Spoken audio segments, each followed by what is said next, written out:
Okay guys, let's get down to business straight away. I'm Spartan G Gaming and this is a revised video now on how you can unlock that wet blanket calling card challenge that many of you I know are still struggling with, where you need to get the 10 ice medals to unlock it. Now I completed this myself many months ago and I didn't really find it a struggle myself. For me, it just happened over a period of time. I didn't even set out to do it. It just happened. I got the 10 ice medals. I'm like, wow, I got the card. That's brilliant. But the video I made wasn't the best because I didn't have any recorded footage of it. As I said, it just happened for me out of the blue. But now, over the last kind of 3 or 4 days, I've been trying to get these ice medals for you so I can have some footage to show you, so I can try and make this as easy as I possibly can so you can get out and get these ice medals if you are struggling with this challenge yourself. So you need to make sure that you have, or you are playing up against a character who is the Firebreak character with his heatwave ability equipped. Now you need to understand as well how the iced medals work. An ice medal is where the enemy is playing as Firebreak, he's got his heatwave ability, he's just stunned you, and you need to kill him before he kills you. That's it guys. When you do, you will receive that ice medal that you can see in front of you there on the top of your screen. I fortunately got 2 in one game. It doesn't always happen like that, it was very rare, but it does happen. Now we need to understand from the point of view of actually playing as the character Firebreak and how we would use our heatwave. So for this challenge, the 100 heat stroke medals, I would always recommend to do first before you go into the wet blanket challenge so you understand how the character works. What you need to do as the Firebreak character is use your heatwave ability on an enemy, stun them and kill them. That's easy from that point of view guys. So when we're on the other end for this wet blanket challenge, you can then see how hard it is for us to get this wet blanket challenge because we know how easy it is playing as the Firebreak character and actually getting the heatwave medals in the first place. Most of mine, when I'm using that heatwave, the Firebreak character and using the heatwave ability, I would try and come up behind the enemy so they didn't know I was coming up behind them. So we've got to watch for that. So we've got to try and work out ways, guys, knowing all this, you know, breaking it all down in how we can get that kill on the enemy once he has stunned us. So literally, you've got to first of all remember that you have to have in a gameplay the Firebreak character using his heatwave ability on the enemy team.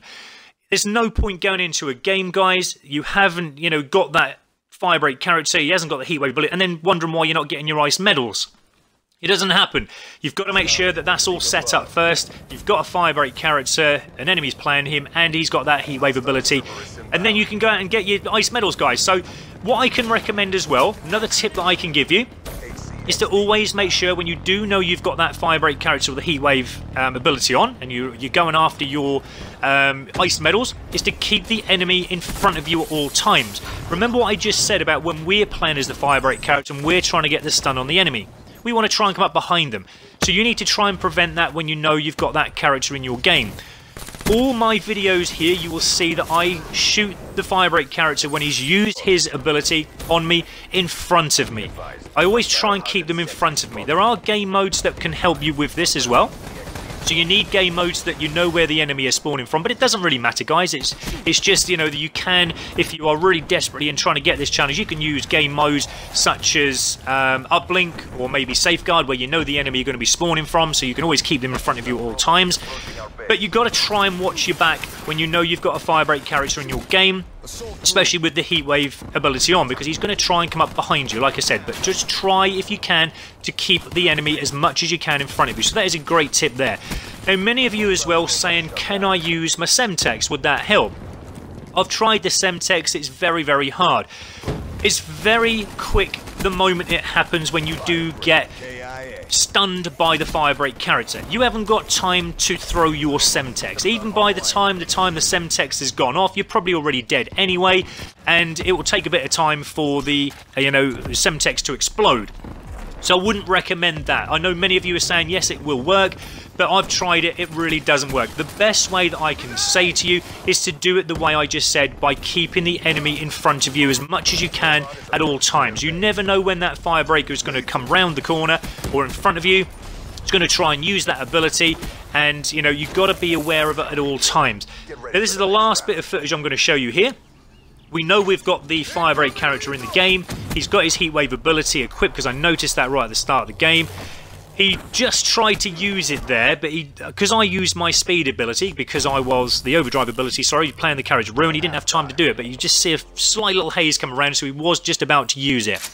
So we know now that when we now start off this round, because he didn't get a chance to use it, he may still have it. So we've got to be noticing that and then keeping now the enemy in front of us at all times. We're playing safeguard, so we know now where the enemy are going to be coming from. So at the moment we know he's not going to be coming from behind us anytime soon. There he is. He could use it at any moment, so we need to keep an eye on him. Again, these are good tips, guys, that I'm giving you here.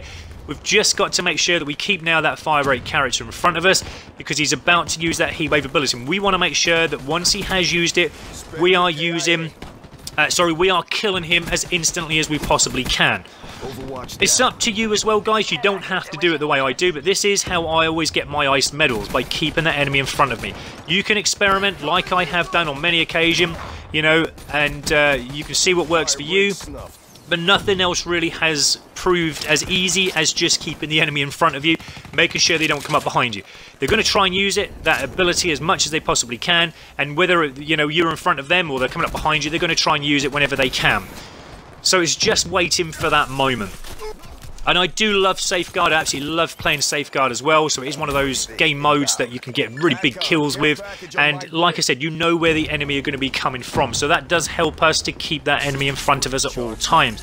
I wonder what we get in the care package, guys. Something good. We got a Guardian. I mean, that's going to help us with the Safeguard, because there's a nice little place here we can plant it. But we're now looking for that. There he is. And again, there he goes, he uses it, and we just got that kill. Now, luckily, we kept him in front of us at all times. He tried to get around behind us, if you noticed, so that we could get us, but he didn't actually manage to do that, because we kept our view in, so we could see him at all times, and it did help on that occasion. Bit close for call, though, like I said, but like I said, it did help us to just try and keep it in view of him at all times. So that is basically it, guys. I hope you do find that I've helped you out here with this wet blanket calling card challenge, and it did make it easy for me, like I said. So this is the revised video. I hope you enjoyed it. Please don't forget, guys, I've got many other calling card videos. If there's anything you want to unlock, I'm going for that 100% complete on them. I'm about 93% complete in total now, so I'm nearly there. But yeah, thank you so much for watching, guys. Hope this helped.